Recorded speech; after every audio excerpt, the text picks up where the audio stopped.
Yeah, that's better. The people are saying that it's much, much better now. Just have a test, Lindsay. Pretend you're in your band when Testing you're one, 8. two. Testing 1, 2, 3. See if I've got bubbles in my spit anymore. How's that sounding? Yeah, so you're not crackly now, Michael. That's good. Thanks, Jason. You sound good to me, Lindsay. So you sounded good to me before. So here we go. Let's start again. And so tonight's question, I'll just start for those coming in. We wanted to talk about hate. There's so much hate in the world at the moment. Maybe there always has been, but in our society, there's a lot of hate. You know, there's people hating on Charlie Kirk, people hating Muslims, people hating, everything really. Old People white hating guys. Jews. It's hate, hate, hate. You know, throw a stone, you're going to hit a hater. And to me, we're not born with the ability to hate. So from some way, at some point, we start to embrace it, and some people can't seem to move away from it. That's my point of view, but I'm handing over to Lindsay now to see what he thinks of hate and why humans gravitate towards it. Fantastic. Okay, now where I was going before we were so necessarily interrupted is I understand why you gave tonight the title it's got of Curing the Cancer of Hate. And I just want to moderate the use of the word cancer because there are people who've genuinely got the physical affliction of cancer, and I'm one of them.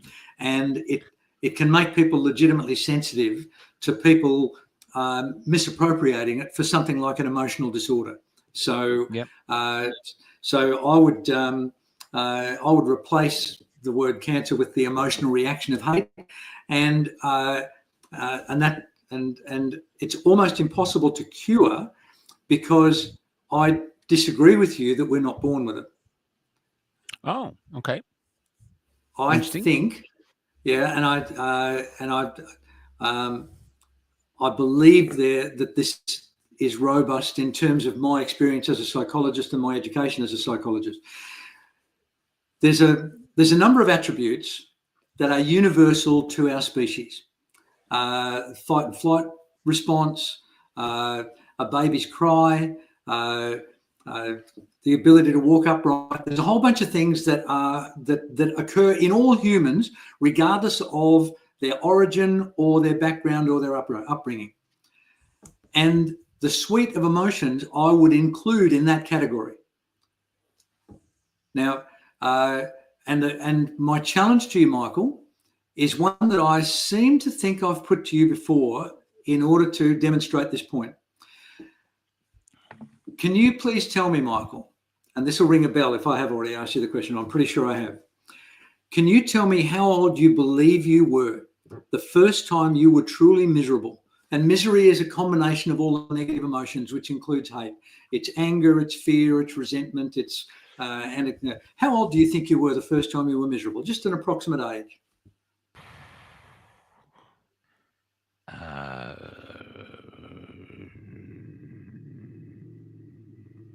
Probably about 10. Okay. You're out by about 10 years. Ah. What if you were a healthy baby, what would your parents and the people in the delivery room have expected you to do within a few minutes of being born? I'll cry.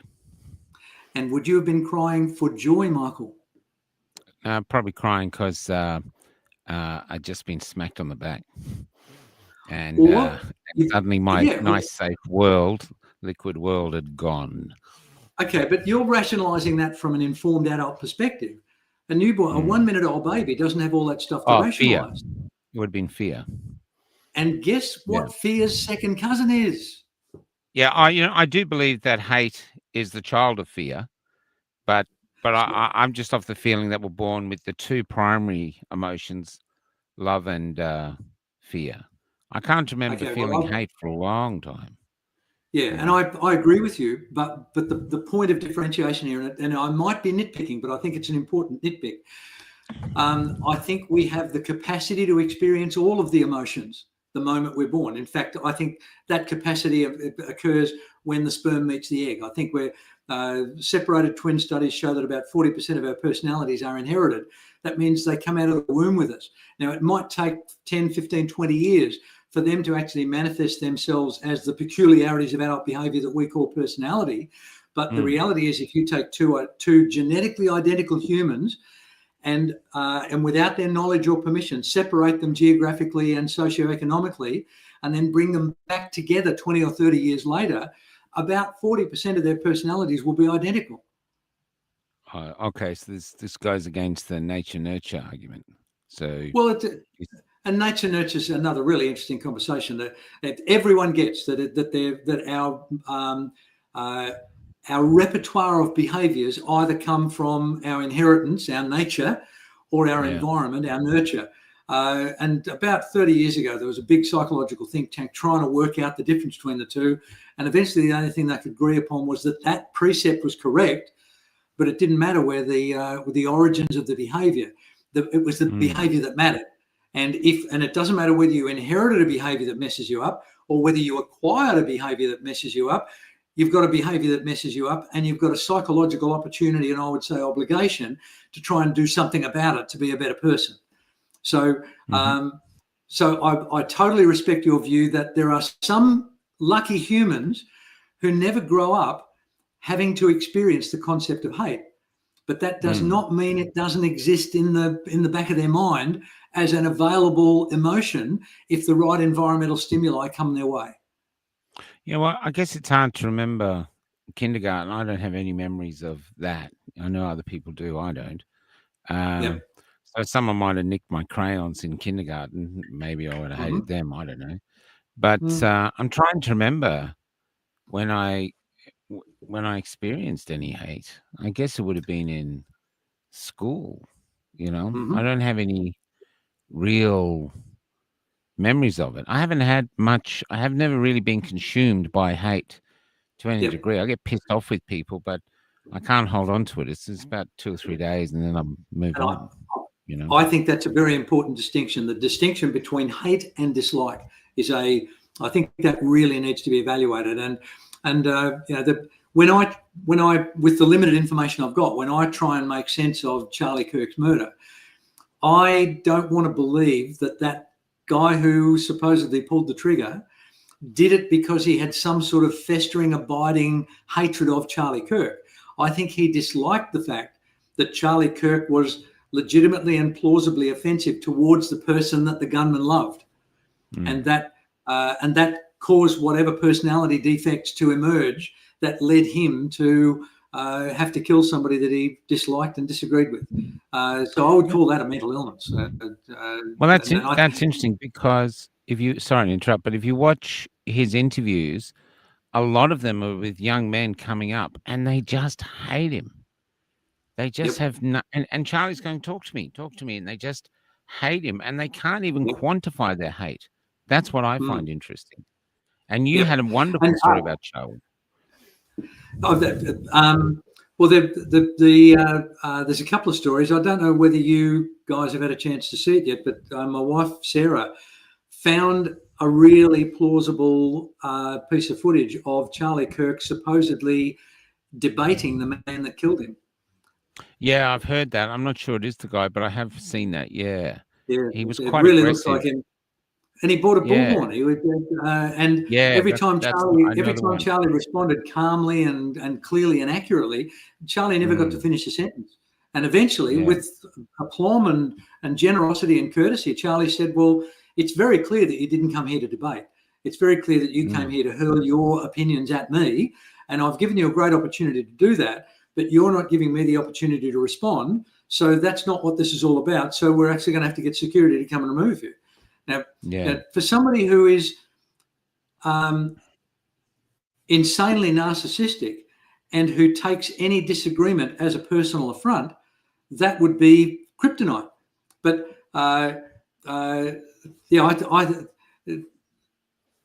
hate is also so multifaceted. I mean, early today, before we had to restart today's session, just in casual remarks as you were introducing things, you talked about how you hated Sydney traffic. Not really. There was. I'm just getting old. Yeah, I used the wrong term. I dislike Sydney traffic. Okay, yeah. But I use it as an example that you've quite innocently and excusably. No one would say, "Oh, that bloody Michael Gray Griffith, he's a madman. He used the word hate just talking about traffic. Only an idiot would hate traffic." Yeah, great point. That's the power of language, that we use words in an offhand manner. And I mean, in Victorian days, they had vocabularies much larger than ours. Educated people had a much larger vocabulary. And when you read a book like Charles Dickens, any of Charles Dickens' works, or even something as relatively contemporary as Anne of Green Gables, the language is extraordinarily rich. I've just reread Richard Adams's The Plague Dogs, and it's a challenge to read it because his vocabulary is so rich. And when he uses a word, you know that word exactly means what he wants it to mean. So when if he's stuck in traffic, he wouldn't say, "I hate being in this traffic." He'd say, "I'm finding this traffic really irritating and distressing." But we get lazy with language. We know what we mean. One of my favourite quotes was the ex guy who ran the Fed in the US, and a reporter attacked him over something that he said, and he spontaneously came back with this, what is now a relatively famous quote. He said, "I know you think you understand what you thought it was that I said, but what you don't realise is that what I said wasn't what I actually meant." Yeah. Boom, mind blown. And so ideally, we would all be a little bit more cautious with our language, and if we were, there might be a little less hate in the world. So that's to be honest, to come back to think of it coming in, because you remember I'm driving this really old bus, everyone's wheeling about me, and Sydney is like tangled fishing line. That's what I feel like when I'm coming in with all the freeways. And I've got the GPS is going via right, and you're going, what? I'm in like 5 lanes of traffic. How am I, And so actually I'll stick with my hate. There's a point there where I'm thinking I would rather be anywhere else than trying to navigate this traffic in this old bus with my old body now. And so I'll stick, because I was thinking, what other word would I use? It wasn't dislike. It was actually, I'll stick with it. But it's the lower, as they did with Paul's case. It's not like up there serial killer hate. It's like really down. It's like good behavior. Okay. It's like good. So behavior. It's like the Eskimos having 16 words for snow. We need 16 words for hate, so that we can be more. Or like where they in the volume on that in that famous comedy, I can't remember what it's called, where he goes, his speaker goes up to 11. And Back to the Future. Spinal Tap. Oh yes. I think it's Spinal Tap where it goes up to 11. Yeah. So that was like 1. That was like 1. So I'll use it there. Awesome. But I've never had. I have had a few times. So I've never had, as far as I remember, I've never had a hate that I couldn't shift. I couldn't get past. And that's what I'm finding now in people. It's become a part of their lives. Yep. And I find it a lot, and I worry about it because it leads to shootings and all sorts of things, and misery. Gets right. I mean, if you're hating somebody else, then unfortunately the negative emotions have a tendency to be much more persistent and powerful than the positive emotions. Why is that? Well, I think it's primeval. I think I often have a vision of 2 cavemen, and one of them is skipping through the jungle, whistling and looking for the bluebird of happiness, and the other one is skulking through the jungle, terrified with a sharp stick, looking for the next thing that's going to try and kill him. The one that's going to survive longest is the second guy. What? I said the first one's me, the second one's you. Come on, Lindsay.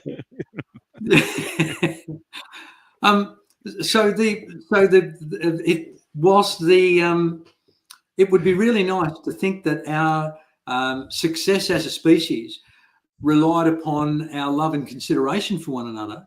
The reality is our success as a species has relied upon our effective fight and flight response, using things like fear and hate to protect us in some way. And even the more esoteric ones of love and consideration for other people, they actually take a backseat to lust. because we as a species, we have a long history of non-consensual sex perpetuating the species.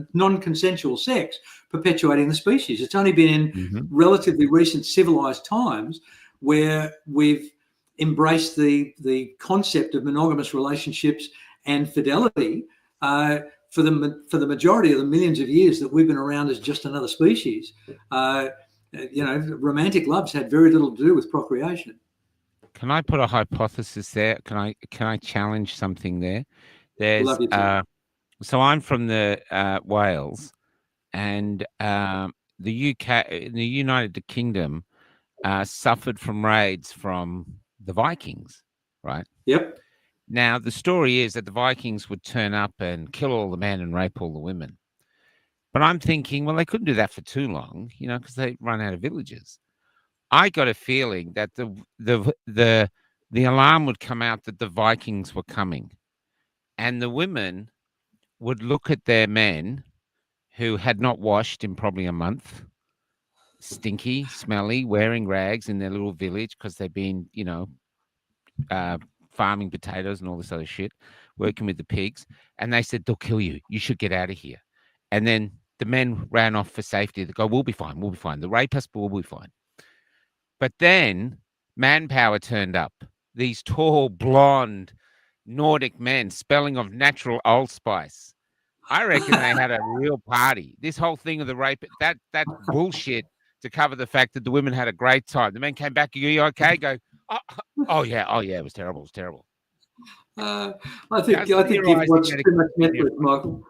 I think you've watched too many Nordic shows on Netflix. I think you're romanticizing the Vikings. Right. You know what I mean? Don't you ever look at history that way?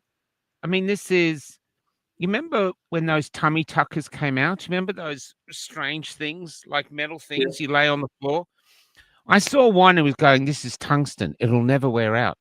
And I thought in 6,000 years, thanks, Robert, in 6,000 years, some species will dig us up and every house will have one of those. Perfect condition because we never fucking use them. And they'll go, this is used for religious activities. It must be because they all had it in the house. No, vanity. And then I think back to the caveman eras. They got that little statue with no head.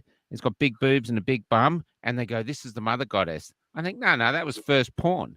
That was some going, hey, look, I carved your sister.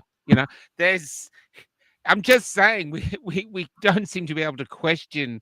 And if you put us humans now there, it makes a lot of sense. And it all happened. This is the truth. This is so true. This woman came out, this archaeologist, and said men didn't hunt bears. Maybe now and again they had a thing. They lived off rabbits. And that makes sense. If you're going out hunting every day, you don't want to fight a bear every day. The odds of you getting killed, forget it. A rabbit, best chance. And so it's really interesting how I think if we were us now back there sitting in a cave, I don't know. Anyway, continue. Sorry, I'm ranting. I've taken us off the course. Let's go back to hate. Okay, but just to comment on that, that's clearly the playwright mentality, that what you've looked for is the obscure, quirky, non-mainstream view, and it's awesome. And I think we also do a lot of that. And okay, getting back to hate. And now I'm just going to reference, probably for the first and hopefully the last time in my life, a Disney movie. Have you seen the movie? Have you seen the movie Inside Out, an animated movie about a little girl and the 5 emotions that live inside her head? No. Oh, it's a brilliant movie. I've got a feeling it might be on Netflix now, but this little girl had a dream existence. Up until the age of 11, she lived in a little town and she was the captain of the local ice hockey team, and she was popular with all the other kids, and her parents were popular amongst her. And so that was her world. And then her dad got a fantastic job opportunity in Chicago, and they moved to this crappy, moldy little house, and she had to go to this enormous school where nobody noticed her. And so she became miserable. And the movie was portrayed showing the 5 warring emotions in her head. Yeah. And I watched it fascinated as a psychologist. So let me tell you the 5 emotions that were in her head. And this is somewhat supported by research. The names of the emotions were joy, sorrow, anger, fear, and disgust. Now, what does that tell you about the ratio of positive emotions to negative emotions in the human mind? 1 to 4. That's incredible. Now, the real research shows that there are 9 basic emotions, and I've never bothered memorizing them, but of the 9 identified basic emotions, of which there are nuances that make it seem like there's more, 3 of them are positive and 6 of them are negative. So it's actually a 3-to-1 ratio, negative to positive. Wow. And so it's a miracle that we can be as sanguine and as happy and as satisfied as we are, because left to its own emotional devices, our brains will have a tendency to seek out the negative. And when you think about our capacity to experience emotions from the moment of birth, a newborn baby is only capable of demonstrating negative emotion. It's 3 to 6 months before a newborn can manifest happiness or joy or appreciation. They go from miserable to neutral when you meet their needs for the first 3 to 6 months. I think I've got a video of my son smiling at like 3 months. That's within the window, Michael. It's depending on the precocity of the child. It's going to be somewhere between 3 and 9. But you will not get a 3-week-old baby laughing and gooing.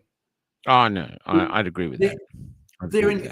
So my hypothesis is that we are born with the life-saving capacity to demonstrate our misery, so our parents are obliged to look after us. And if we're lucky enough to have parents that do that, we eventually get to the stage somewhere between 3 to 6 months where we go beyond our own selfish needs and we realize there are these other people that are meeting our needs. And now instead of punishing them with our misery to feed us, we start to reward them with our joy when they feed us and when they burp us and when they cuddle us. So we actually have to learn. Very Machiavellian. We have to learn how to use our positive emotions, but we come pre-programmed with the capacity to use our negative ones. It's a life-saving thing for a Neanderthal baby. Yeah, that's interesting. Now I'm probably stepping way outside the brief here, and this is speculation completely, but I think we have devolved in this 21st century to the point where we are so confronted by adversity. When adversity does come into our lives, we're so offended by it that we don't know how to deal with the inevitable negative emotions, and therefore we are emotionally unregulated when it comes to our negative emotions. And because of things like entertainment and pornography and whatever, we are actually unregulated with our positive emotions as well. There is a tendency for people to fall in love too quick and to fall into a rage too quickly. And what I would like to see emerge, if as a species we really want to get to some kind of potential nirvana, I think we need to start teaching children how to emotionally regulate. And if the only thing we changed in the way we raised our children was that when you feel a really strong emotion, that's an inbuilt signal to stop and think about it. So that means when I see that young woman across the room and my heart beats faster and the blood rushes to my cheeks and I think, oh my God, she's amazing, that's a moment for me to go, hang on a minute, what are you doing? You need to get to know her before you fall in love with her. So that's the positive emotions being regulated. And when I find someone like Charlie Kirk, who I disagree with because I'm in love with a transgender furry, and Charlie Kirk is saying that's a mental illness that offends him, I don't see the fact that he's doing it rationally, calmly, and politely. All I see in my negatively emotionally unregulated way is that he is attacking me and I therefore have to attack him back. Now, these are irrational, overstated responses. And if we just stopped and thought for a moment, and even if we, I used to be a really angry guy. And when I learnt that I was that guy, because very few people go out and seek unpalatable personality traits. No, there isn't an arsehole on the earth who looked in the mirror one day and said, how can I make myself more of an arsehole? They just don't. They don't know they're an arsehole. There's an old joke that says, if you bump into an arsehole this morning, you probably just bumped into an arsehole. But if everyone you bump into today is an arsehole, you're probably the arsehole. And so, I've just got a perfect example of that. I was working in West Point Casino years ago when I was a young fella, And there was a guy working with me, and everyone hated his guts. And I said to him one day, how do you manage? Because I actually liked him. How do you actually manage to go through life with everybody hating you? And he goes, what are you talking about? I go, everyone hates you, man. And he goes, no, they don't. You're crazy. And so he stormed into the manager's office to dob me in. And the manager basically said, oh, well, actually, we were going to sack you. And he was quite stunned, and he got sacked for it. The manager, and I was just trying to help him to try to I just wanted to figure out why, but he literally couldn't see it. I wonder if that was narcissism, even though I liked the guy. I don't know. But that's one thing. He could not see it. So he thought everyone loved him. He was great. They did not. Yep.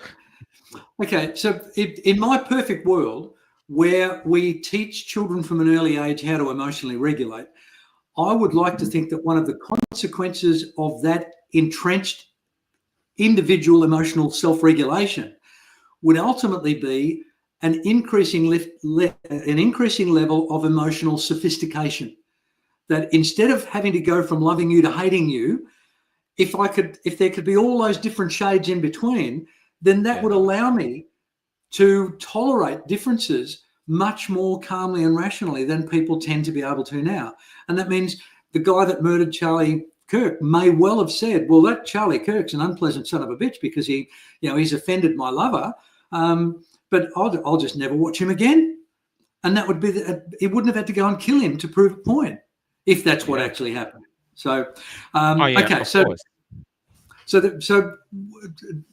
the almost inevitable place for this to move to here, given that we don't live in this world of entrenched emotional regulation, we do not teach children how to rationally think in schools, and we do not teach them how to emotionally regulate.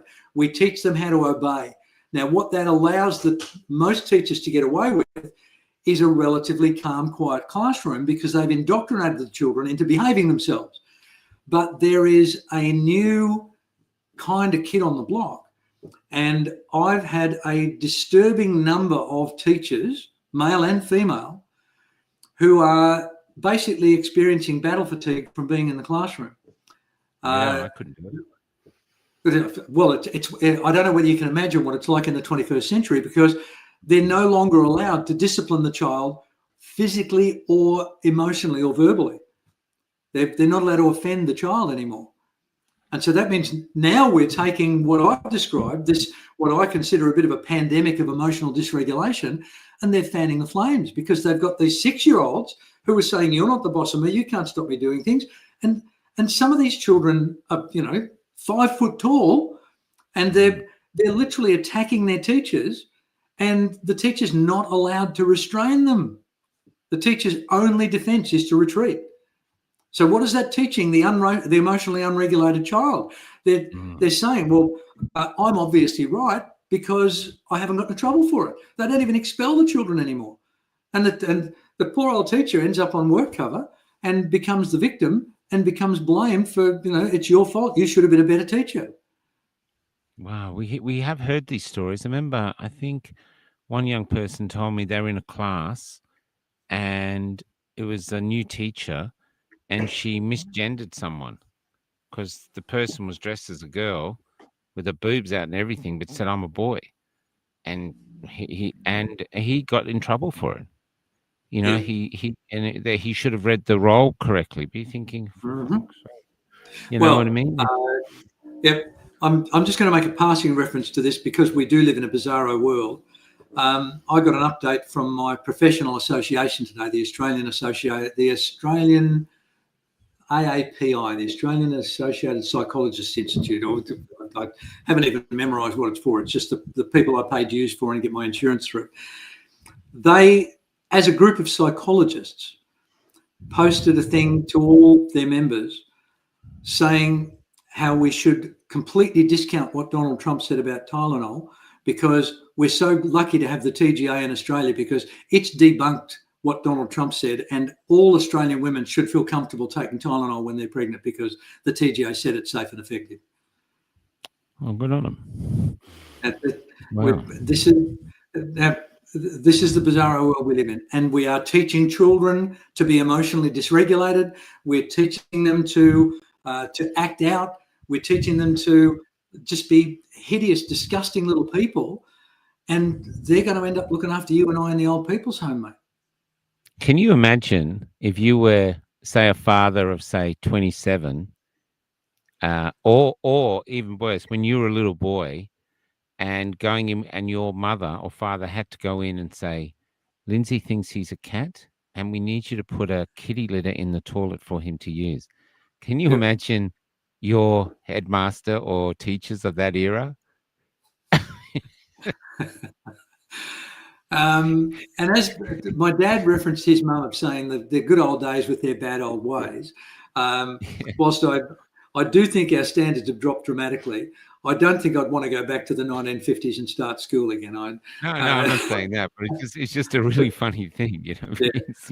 But this is the incremental descent into madness. You don't notice that you're going mad until you notice it, and if it's too late, you're mad, baby. You know? Yeah, that's really interesting, you know, because it's sorry. I did have something down here, and this is sort of with the hate.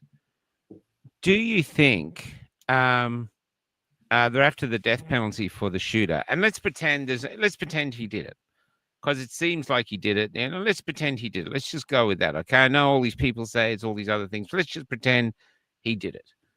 And what we're seeing is what actually happened. Do you think he should get the death penalty? Well, my personal view is that I am a soft proponent of the death penalty, but I'm very soft on it.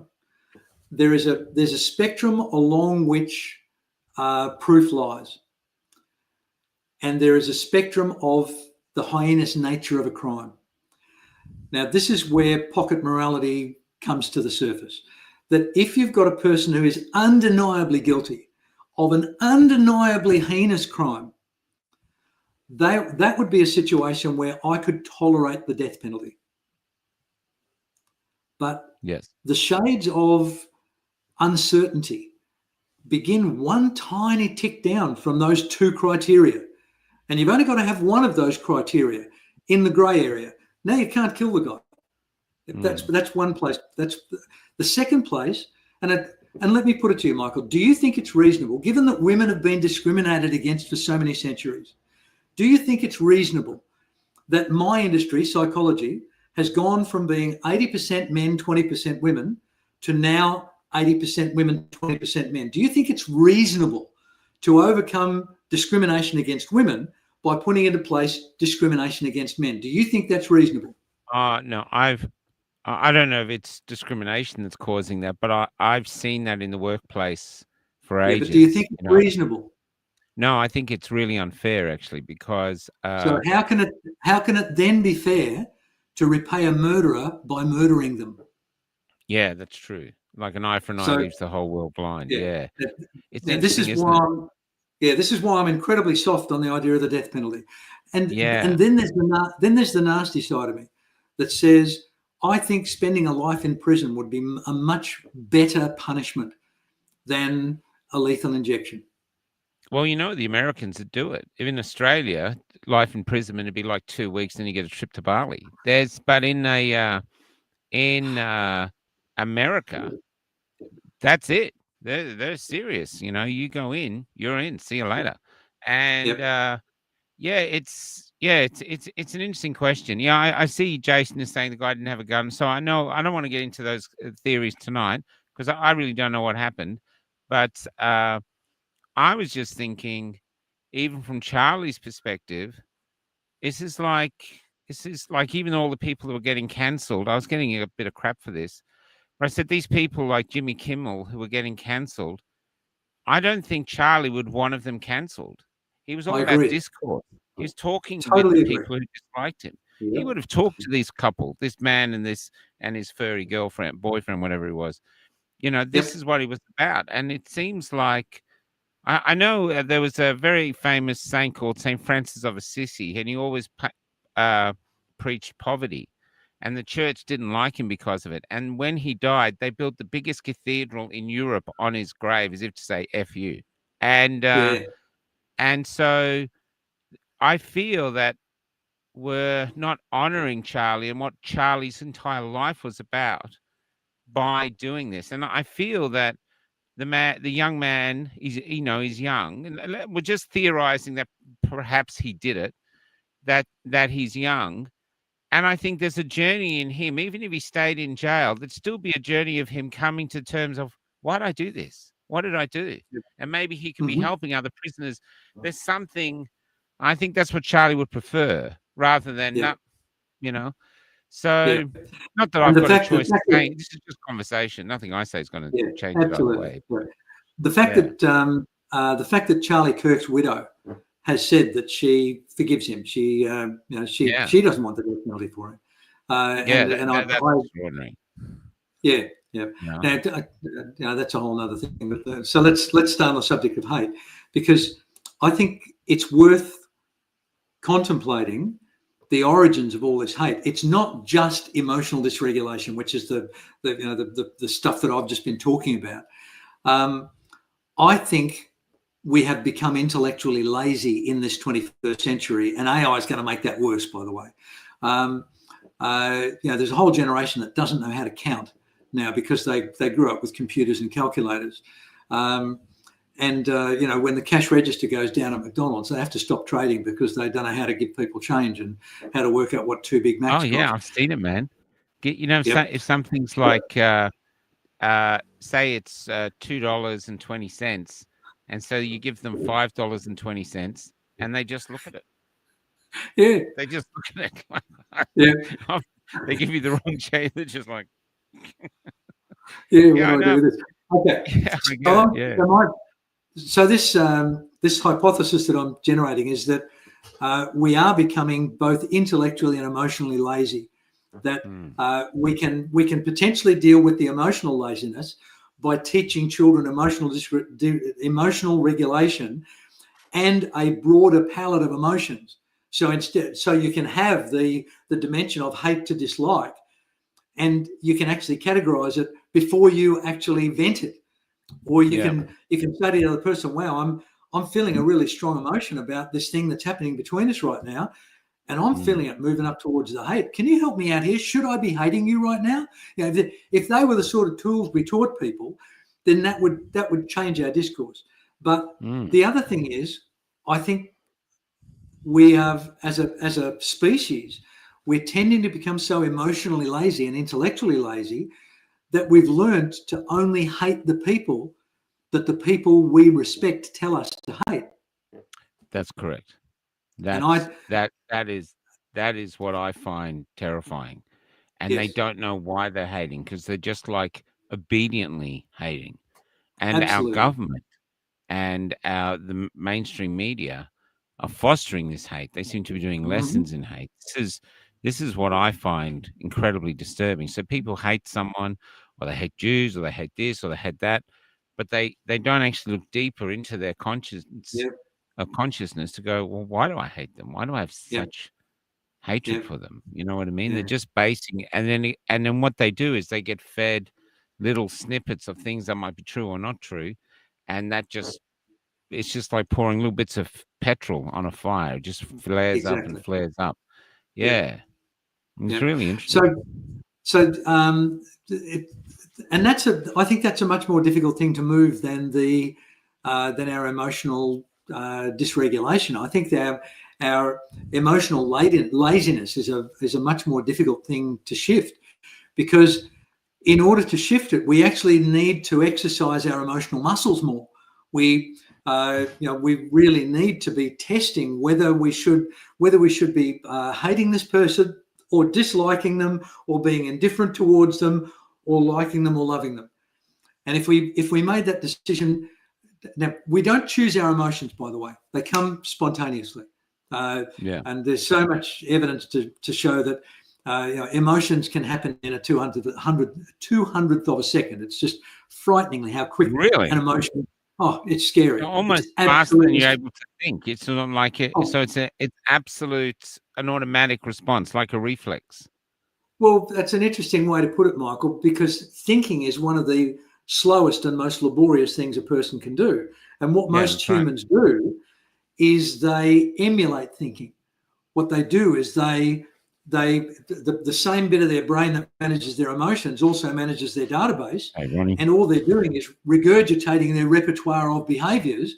And if they happen to be intelligent automatic behaviors, then that person thinks they're intelligent and other people think they're intelligent. So, you're dead right that programmed habitual or emotional behaviors happen way faster than thought. Real thought is laborious. Yeah. So do you think it would mean prehistorically the emotions were there before rational thought and came along? Absolutely. Or I have yeah. no doubt whatsoever. So this is ancient communication. This is like Yep. ancient stuff. Yeah. And So when you there's do only, react to something then, just a question. If you do react to something then, you shouldn't really beat yourself up about it because you might not be able to control the emotion you have. The only control is what you do with that emotion. yes, Is that exactly what right. I'm And that's why I advocated a couple of minutes ago that if something that Michael Gray Griffith said to me stimulates rage in me, if I can teach myself to react by saying, wow, Michael, you enraged me with what you just said. Did you mean to make me that angry, mate?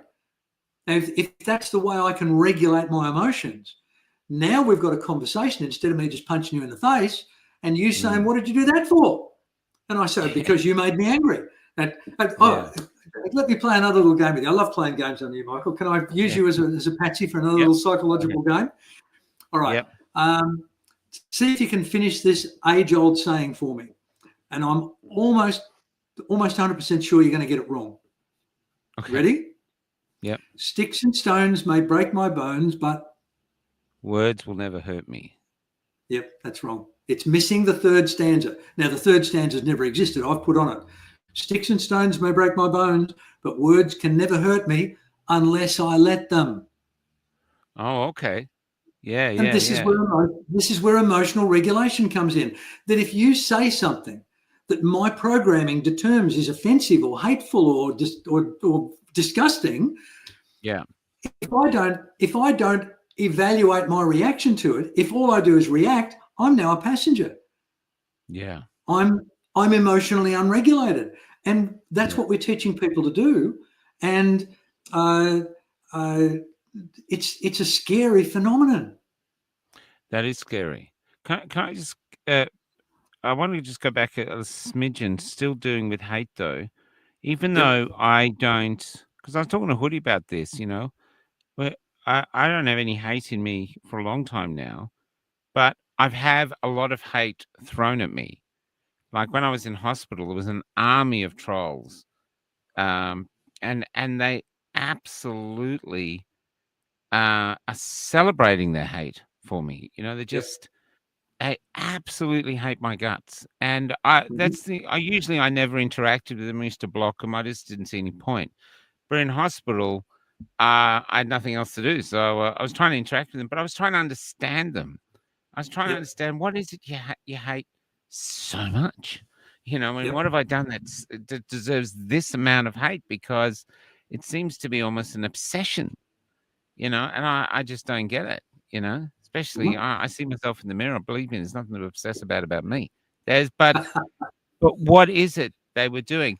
And that's what is always interested me about hate. I've never had that before, but in these last 5 years, I've had absolute hate. Yeah, I still cop it all the time. And others do. Hoodie does as well, and I guess anybody does if they get a little bit. And I'm only a tiny little bit. No, I know I'm nothing special, but it's amazing that amount of hate. Can you explain that? Well, okay, there's two sides of it. Very briefly, let's look at the other side. What stimulates these people to hate you? I think the majority of it is the second-hand hate that we've been referencing a minute ago, where these people, through mainstream media, through their doctor, through whatever source they're getting information, through their highly educated children, whatever, they're being told that free thinkers are dangerous, and all you need to know about someone to hate them is that they disagree with the status quo, and that makes them dangerous people who deserve to be hated. Now that is secondhand hate. That's just saying, okay, I've inherited this repertoire of negative emotions. They're like bullets in my gun, and I've never had the need or the opportunity to fire them. But now somebody who I trust and see as an authority figure is telling me it's okay to fire these bullets at long last, and all I've got to do is aim them at Michael Gray Griffith.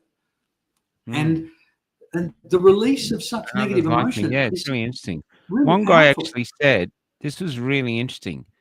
So there I was. It was like, I think after my second heart attack, which was on the Good Friday, and he said, "Oh, I see." And then you rose again, Michael. No, but what he said was, "I see what you've done. You've gone back through all your posts and you've taken out all the things where you've done, the hated upon this." That's what Charlie Kirk must have done too. While I'm in hospital with my second heart attack, I'm there going, "Oh, I'm going to take this post down. I don't want people to think bad of me."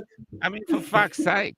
But I thought, even as you were typing that, didn't a part of your brain go, well, that doesn't make it? But it doesn't. It doesn't. Hate doesn't seem to need reason or rationale. Michael, emotions need no reason. That's right. It'd be really nice. By the way, I don't read the comments. If anything interesting comes up, he says hatred devours the host, and that's my thing. It's not to put haters down. Here goes hate. Hatred devours its host. Avoid it at all costs. I reckon. I'm with you, Ben.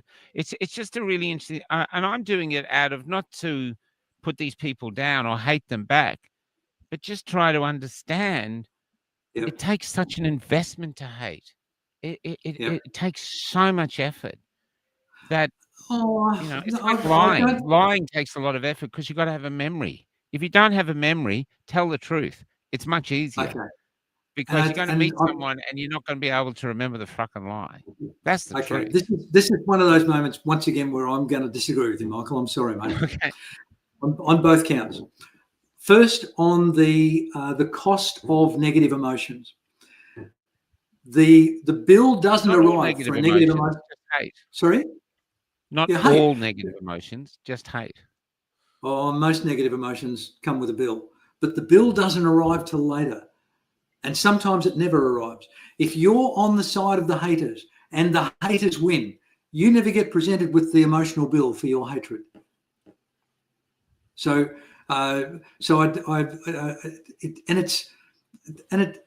It's appallingly easy to get angry.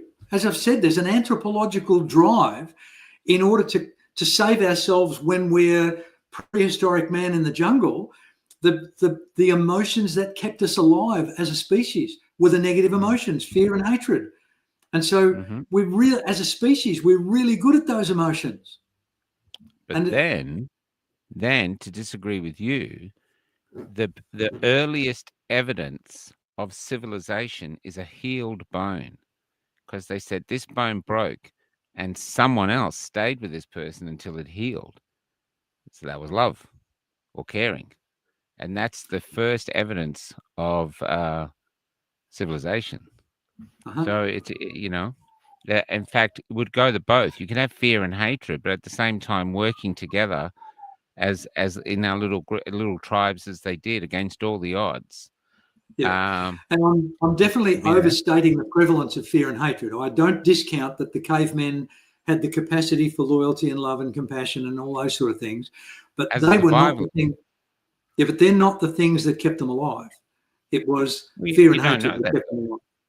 Well, I would argue maybe not, because you could be a young one unable to survive by yourself if the adults ran off, and all the fear and hatred and all of that would not have kept you alive.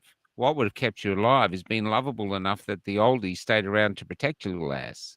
So and that's why babies are created in the shape that they are. It's not just to conveniently allow passage through the birth canal. It's so that they are cute and endearing and their eyes are too big for their heads and all those sort of things. There's absolutely that. But I think what we're doing is taking a legitimately simplistic view of the evolution of hatred to try and evaluate why it's so prevalent and so powerful now in this enlightened 21st century. I mean, really, we now as a species, we really should know enough and respect ourselves enough to have no room for hatred. There should be no discrimination. There should be no religious hatred. There really should be none of this stuff. We should have evolved to the point where we can manage our negative emotions in a meaningful enough way so that we can all live within the bounty of this magnificent planet that we live on. But we don't. We're jealous and we're spiteful and we shoot some poor bastard because he disagrees with us. That's where our species, that's where the majority of our species are at. And here you and I are trying to make sense of it. So a thing here from Anthelm. Thelm. It's easy to call him Thelm. Hate is just insecurity. What do you say to that?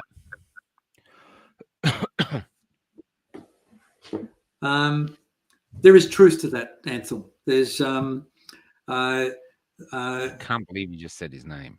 I struggle with that name. I only did it to make you feel bad, Michael. Do you hate me? Yeah, I do. I hate your guts.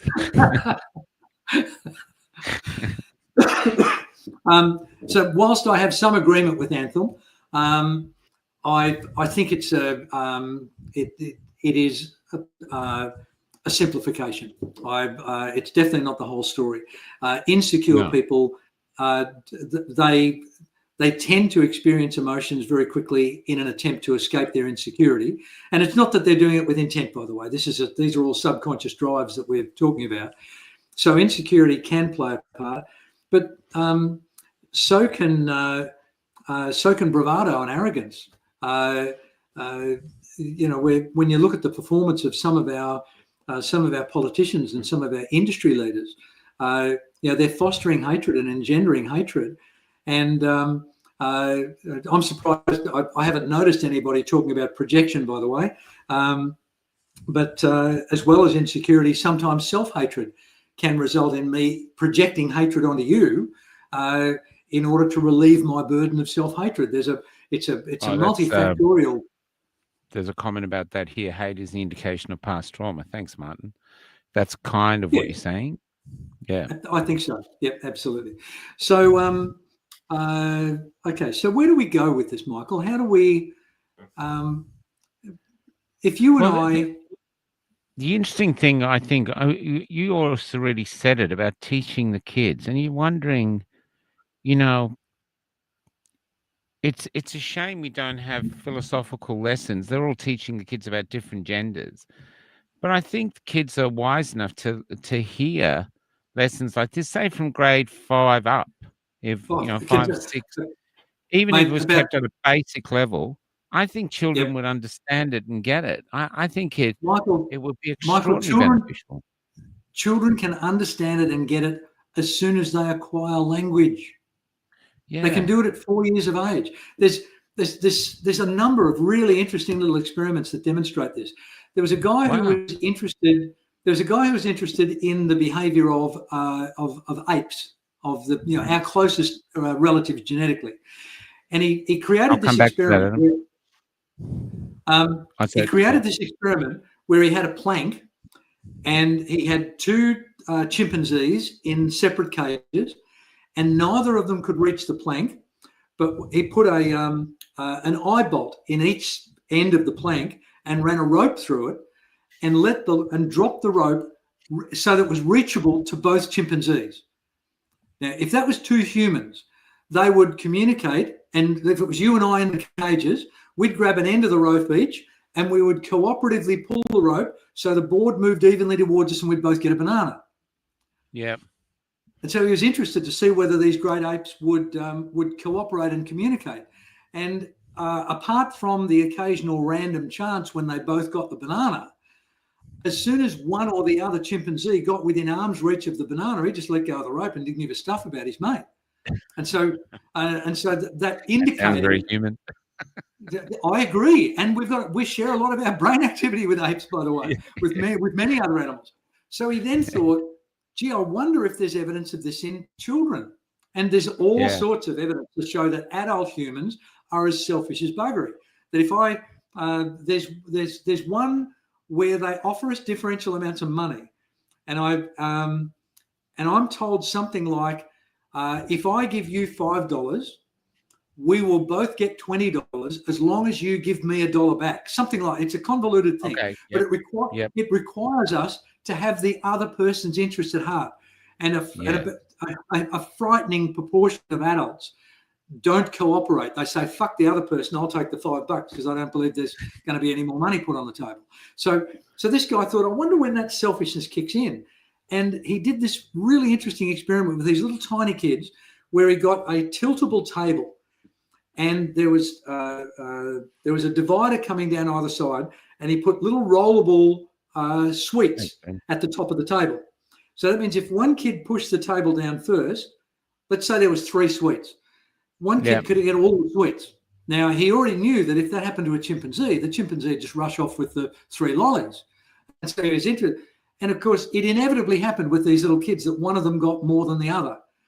Yeah. Almost all of these little children, 4, 5, 6 years of age, they were upset that there was an unbalance in the distribution of the lollies, and they would attempt to resolve it. And so that means if one had 3 lollies, he'd say to the other one, I'll give you one of these lollies. But if one had 2 and the other one had 1, the one with 2, more often than not, would have a crisis of conscience.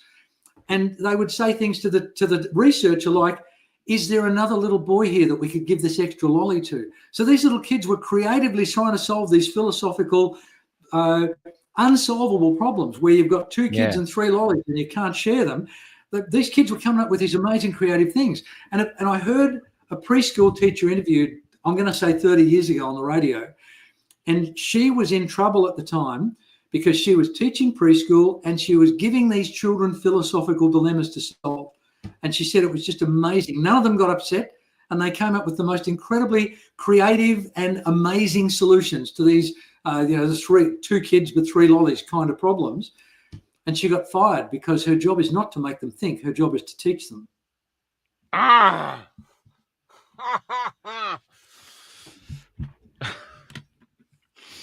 I'm pretty sure, Lindsay, when I was in school, I talked about this the other day to someone, there was a thing called algebra. And you used to sit there looking at this thing, 1 plus X equals F, what's P? And you go, what? And he'd go to the teacher. I remember as we got older, we're going, what are we doing this for? What are we going to be out there? The cop's going to pull us over and going, yeah, look, before I let you go, what's X? Solve this equation for X. Yeah, that's right. But I remember this teacher saying to me, it's to make you think. It's to teach you to think. Okay. And I just remember him saying that to me, that it's to teach you to solve problems, that the solution is not simple. And I remember the book Angela's Ashes, and in the film too, this beautiful old teacher telling the kids you might be poor, but you're rich as long as you think. And yet now that we're just taught to think. We had those beautiful young men on the other day.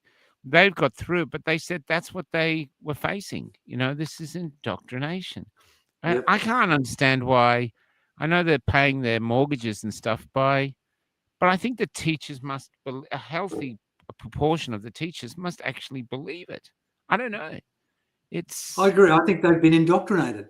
Brett Weinstein refers to those sort of people as useful idiots. That they're highly educated, but what that actually means is they're highly indoctrinated. And what they're interested in doing is perpetuating the status quo that feeds them. And that's a very, very, very dangerous place to be. That's how animals get trapped. They go back to the same water hole to get their water all the time, and all you got to do is put a bit of wire around where they poke their head, and you've just caught yourself dinner. We're the only animal that can hypothesize and speculate and question things, and it's indoctrinated out of us, and we've got to try and fix it. Now, as individuals, I think you and I have got a role in this, Michael, that we've got this platform that we can hopefully stimulate the people who consume this material to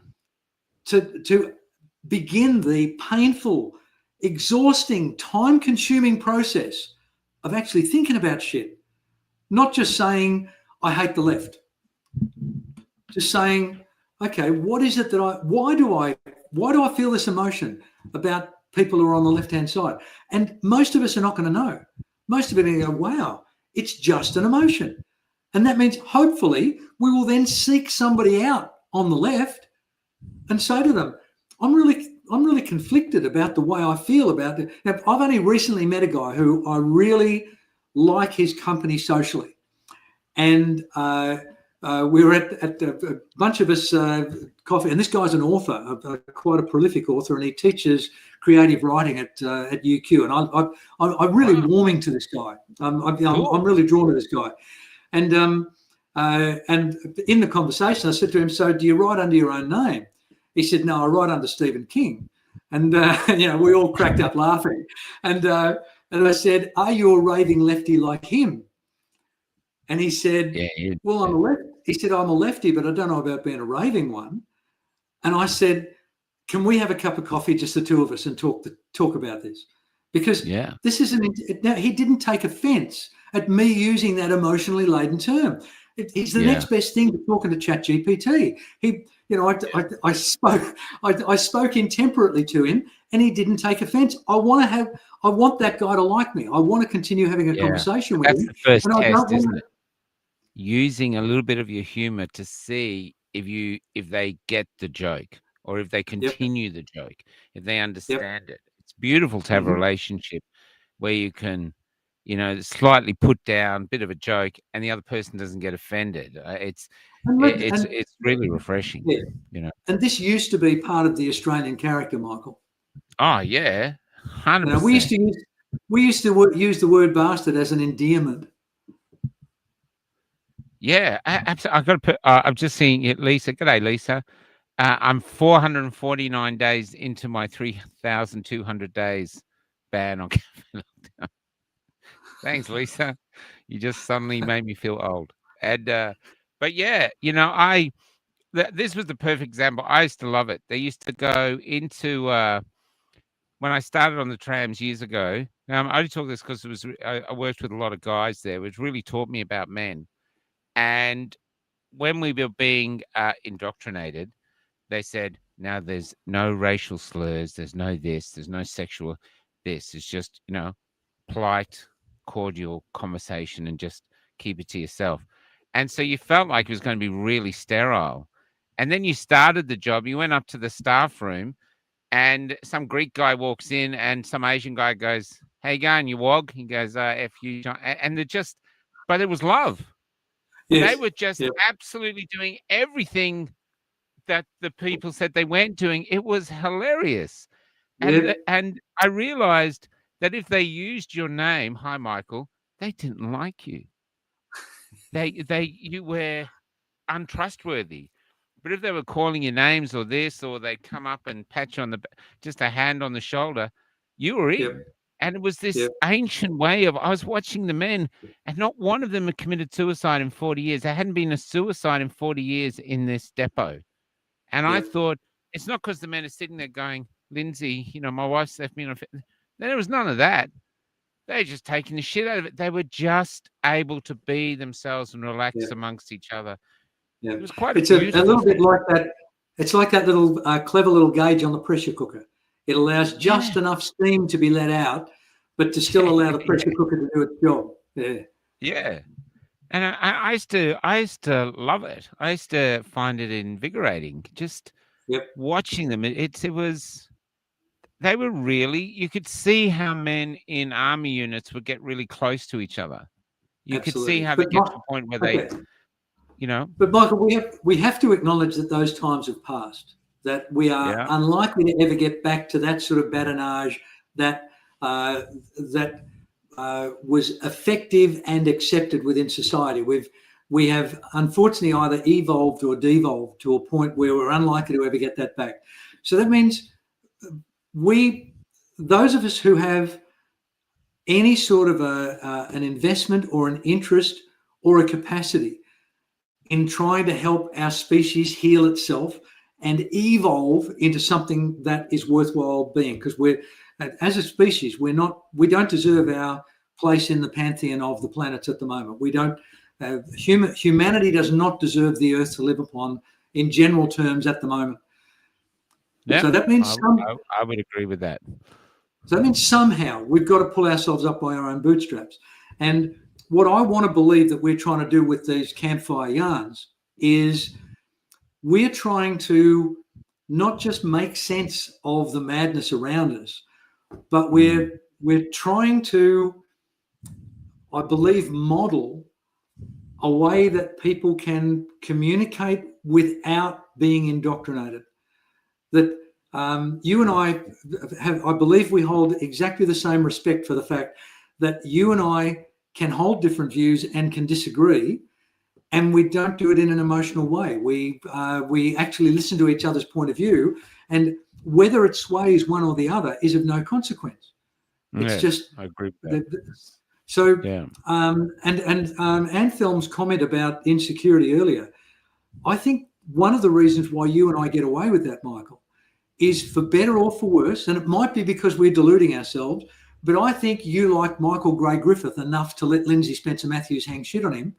And I think Lindsay Spencer Matthews likes Lindsay Spencer Matthews enough to let Michael Gray Griffith hang shit on him. It's got to do with being reasonably secure inside yourself, while still being, I guess, and humble's a very difficult word to use, but at least being willing to recognise that we both have a lot to learn.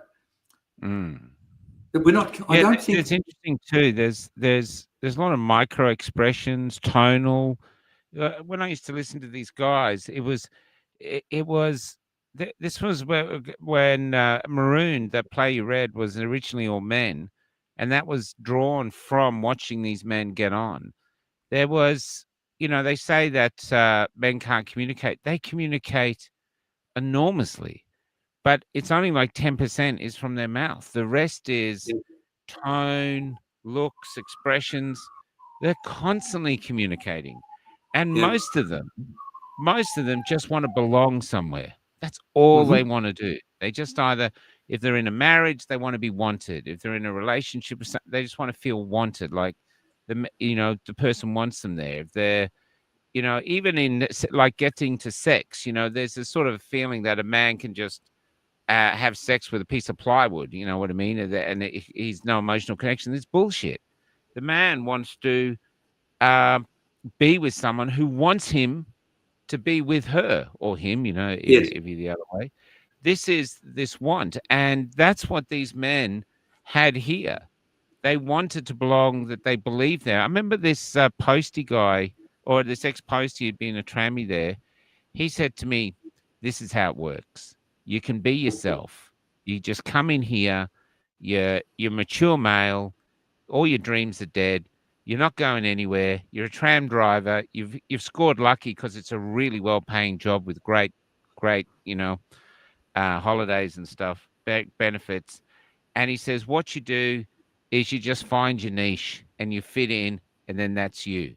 So we'd have guys that would say ridiculous things. I remember one guy used to sit there and go, oh, yeah, I've got these people getting on. They're really slow to get on. I wish I had a big knife on the side that I could just cut their guts open. And we go, yeah, sure, Matt. And he was bonkers, but he was our Matt.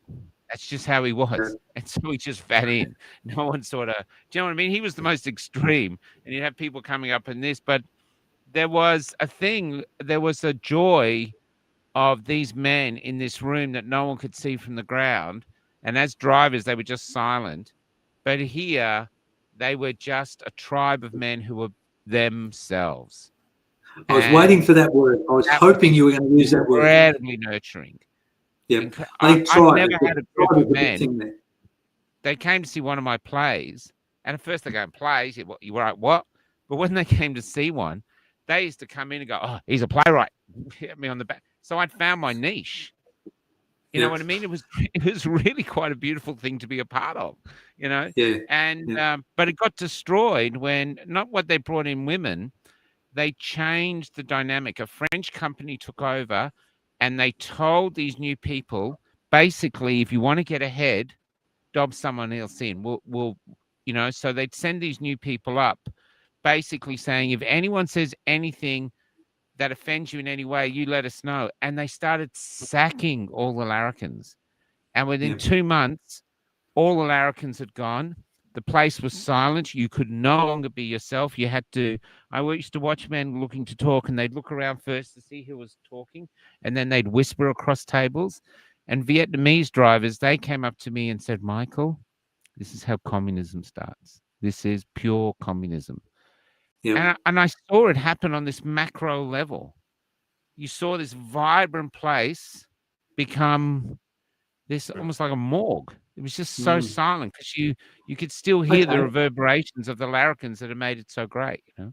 Michael, can we use that as a potential segue into ship steering audio question? Let's have a listen to that.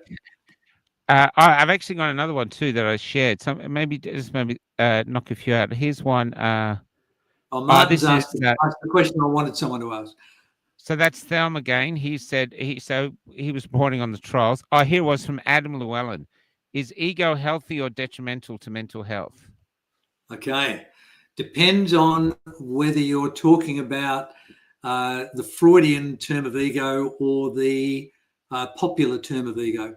When people talk about someone having a big ego in social parlance, they're talking about an arrogant asshole who's got no insight.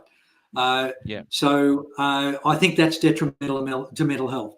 If you think your excrement doesn't have an odor, then that's the popular definition of your ego tripping you up. But those who didn't go to university, he said what he was actually saying was those who think their shit doesn't stink. Just in case you didn't understand that comment. Thank you, Michael. But from my perspective, I think ego is a relatively healthy thing. And we've briefly touched on the 3 parts of Freud's original psychological theory, Michael, where there's ego, superego, and id. And the id is the child element, the I want, I need, I must.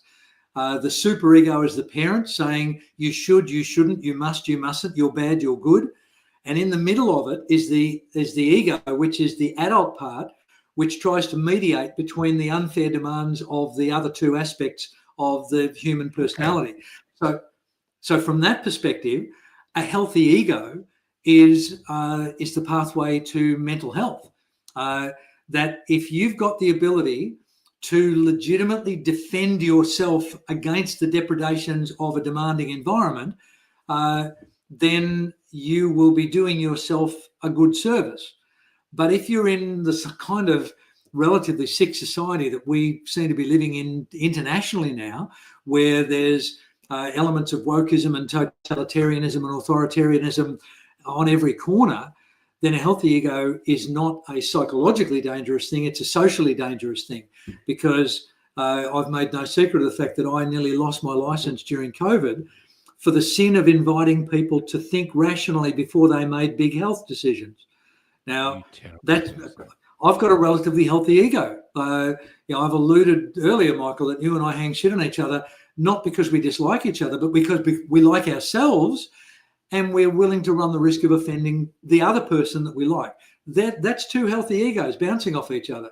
But if you've got what Anthem said earlier, the insecure ego, if you've got the arrogant ego, if you've got the selfish ego, the narcissistic ego, if you've got one of those psychologically or mentally unhealthy egos, now everything gets thrown out. That's when the lunchroom becomes that furtive whispers rather than the boisterous badinage of confident egos.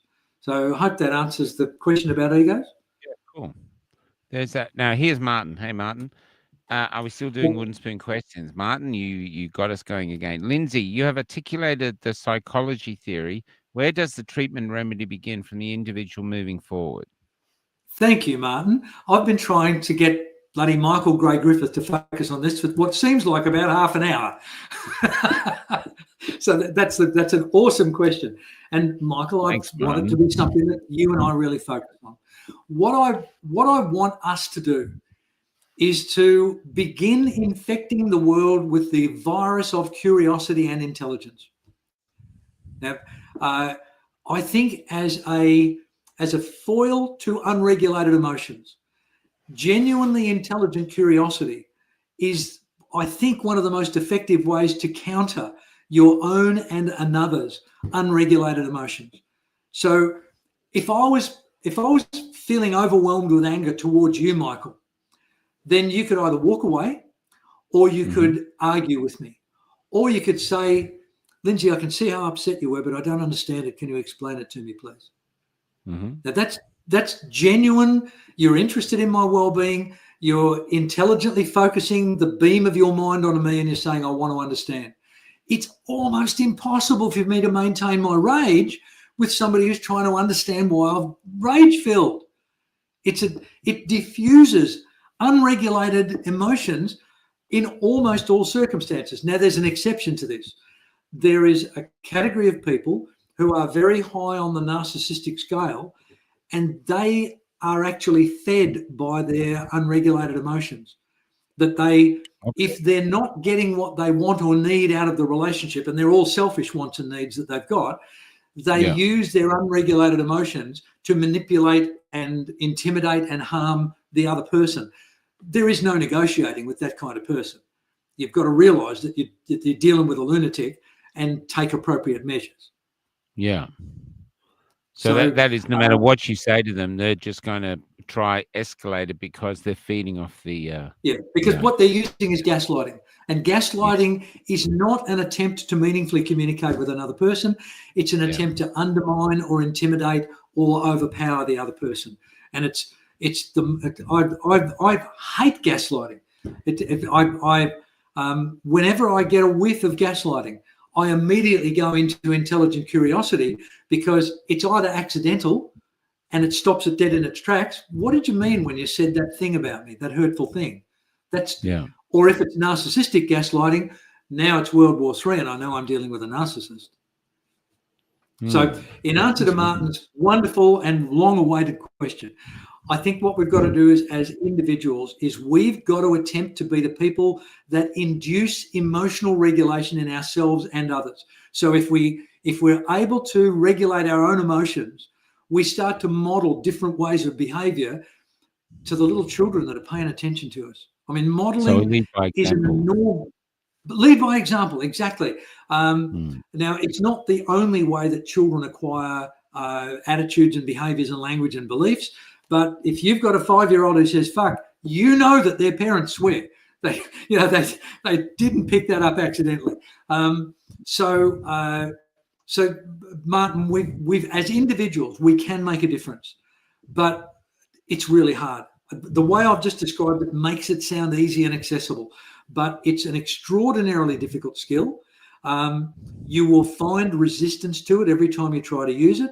But when you eventually become skillful enough to exercise it in an effective way, it is transformative to you and the person that you're experiencing it with.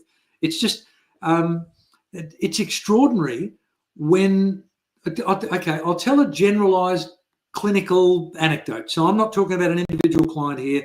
I'm talking about a lot of people. It's not uncommon for me to have a client come in a heightened negative emotional state, either angry or tearful or guilt-ridden or in some way miserable with their negative emotions. And I'm mildly autistic, so I'm not a very good emotional sounding board, but I've learned to tolerate their nonsense for, 5 minutes or so. And I'm being facetious when I say nonsense. I respect the depth of their misery, and so I accommodate it for a period of time. And then I begin to do my job. I begin to ask them caring, insightful, intelligent questions. And within a few short minutes, they're no longer emotionally dysregulated. They're calm and relaxed. And when that miracle occurs, I almost always say to them, do you remember what emotional state you were in when you walked into the room today? They always know. Oh, I was so upset. And I say, okay, well, how would you typify your emotional state right now? And they say, I'm completely calm and relaxed. And I go, hallelujah, brothers and sisters. All those things that made you miserable have evaporated. We've fixed all your problems. And they all laugh at me, as they should. And they say, no, those things are still there. And I said, well, why aren't you miserable anymore? Your misery didn't make them go away. And you not being miserable actually hasn't made them worse. And now that's what I want us as a community to do, whenever we are faced with an emotionally dysregulated person, it doesn't matter which of the negative emotions they are manifesting, whether it's grief or resentment or anger or hatred. If we respond with genuine, insightful, intellectual curiosity, if we are genuinely interested in why they're miserable, they will begin to explain it to us and their emotions will calm down. And we will have given them a gift beyond value. And they won't even know we've given it to them. But if that's what we set out to do, it will end up being the new pandemic.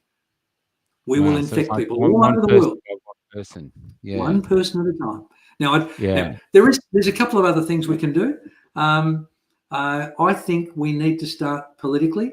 I went to a meeting with the amazing Jared Rennick a week or two ago, and I'm texting him today. He's just amazing, and I put the question to him. What can we do at a grassroots level? And somebody said, we've got to go to more rallies. And Jared Rennick said, I respect your right to go to rallies. But he said, if there's 10,000 people at the rally, then you've got 10,000 angry, agitated, motivated people who are going to go and have dinner that night and make no difference to anything. But if you've got a handful of people of those 10,000 going along saying, listen, I really like Pauline Hanson. Would you consider joining her political party? Let's have a talk about it.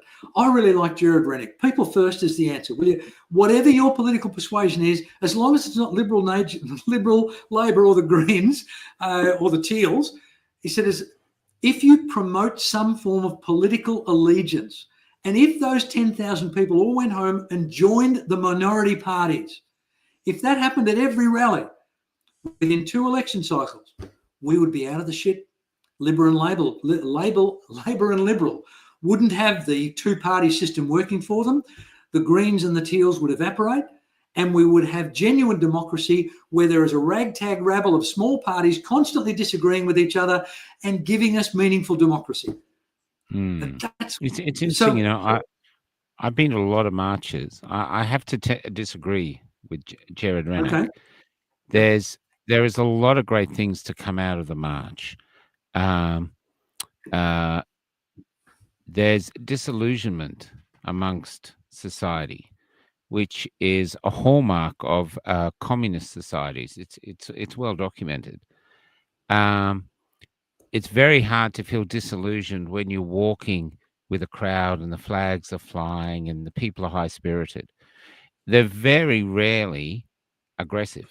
Most, they might call out chanting and stuff. They have a few choice words for who Albanese is, but themselves, they're very close. It's very warm together. And you have it's a great networking thing for meeting people. And then, like, say, with that young man who I met in the Sydney March, I gave him half of my speaking time. He reached 1 million people. And then his mum called us. She wanted it taken down. But he talked her out of it.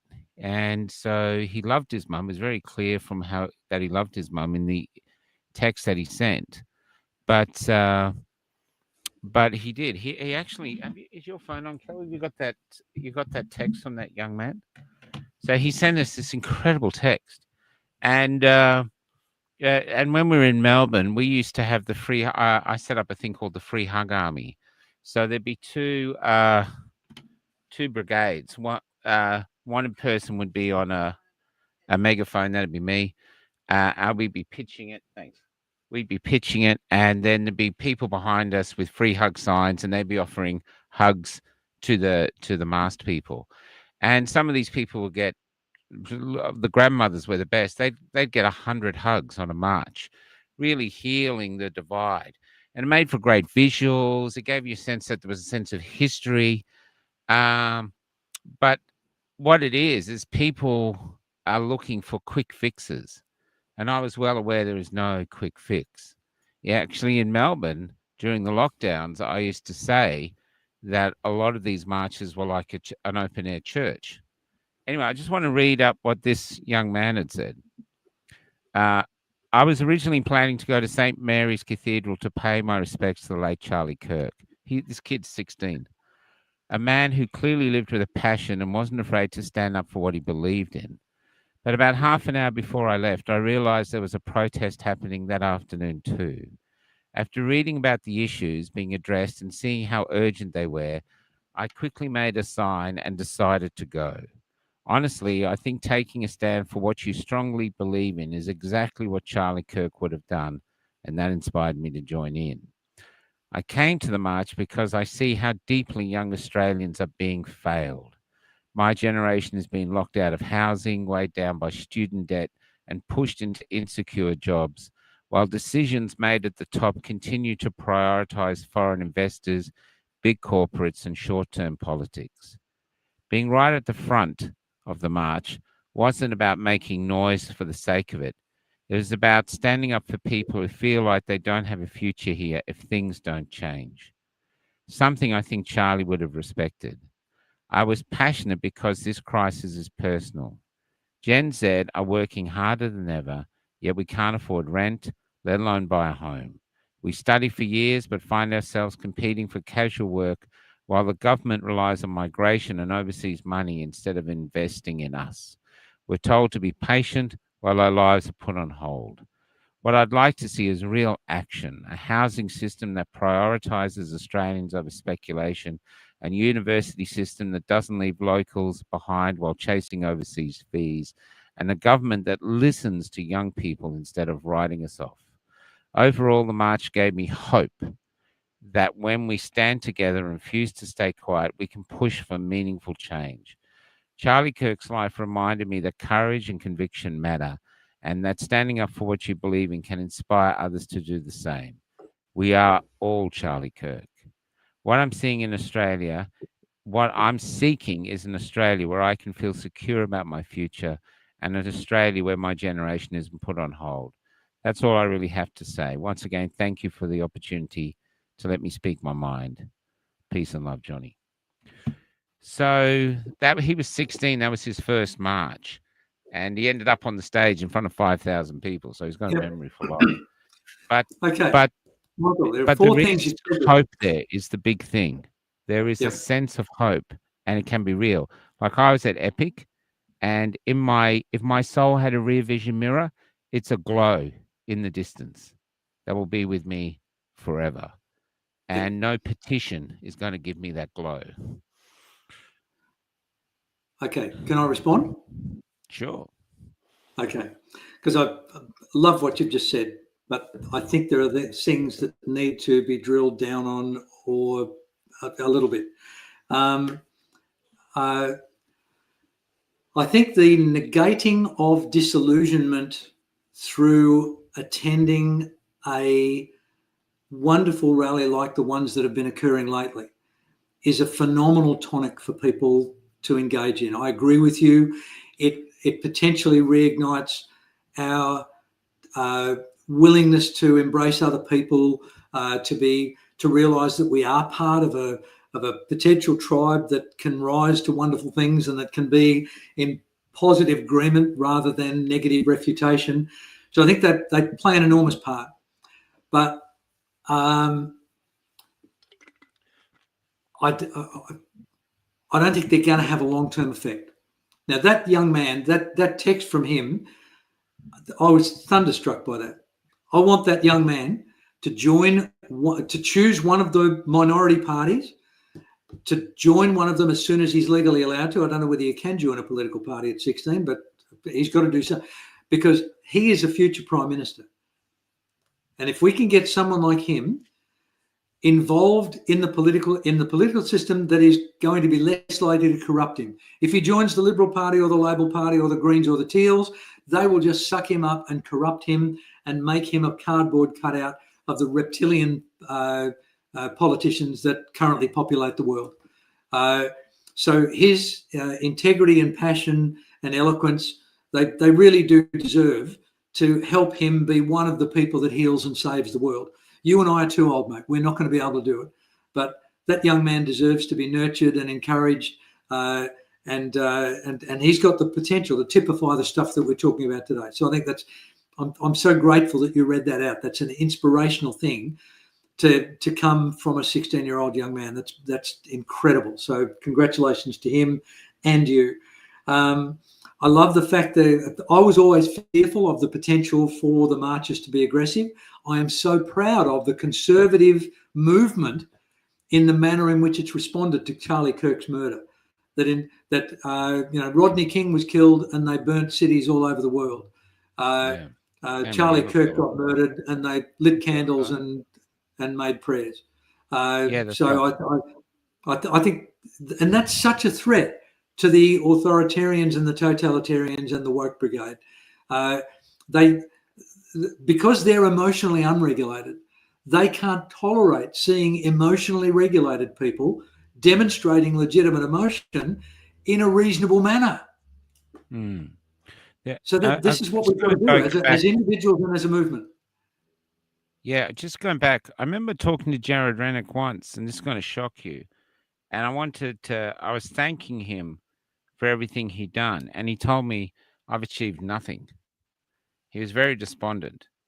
And to be honest, he didn't. I admire him. I admire his courage. But in reality, I never saw him get one answer to his questions. Yep. They just shoved them off. The party kicked him out. And then he got voted out. And so he's a man of integrity.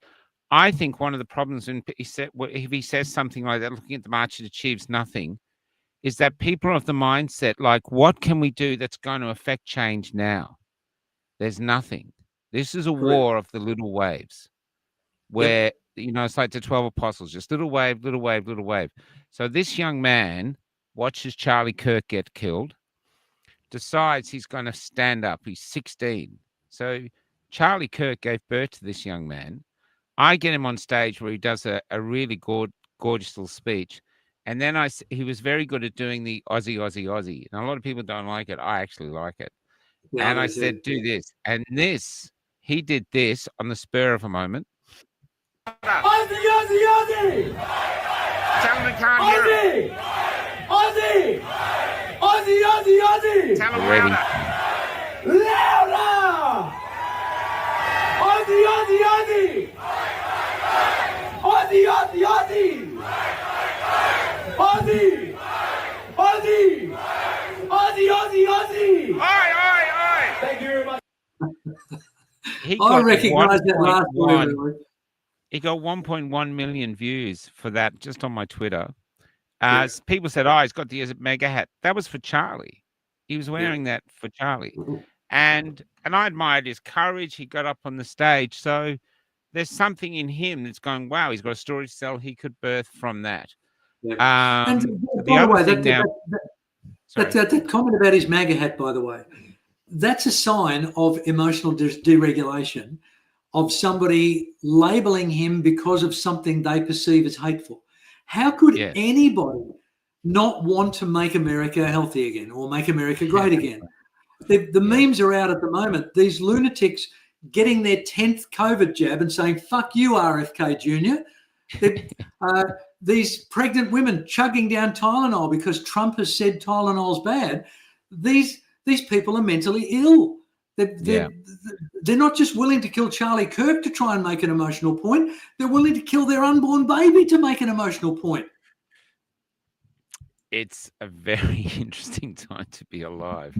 There's we have an obligation. Hatred of Kennedy is another great point, because I look at Kennedy and they go, I just can't understand how you could have nothing but at least interest in this man. He's such an incredible human being, for his courage. Even if you think actually everything he says is lies, he's not lies, he believes it, but he's completely wrong.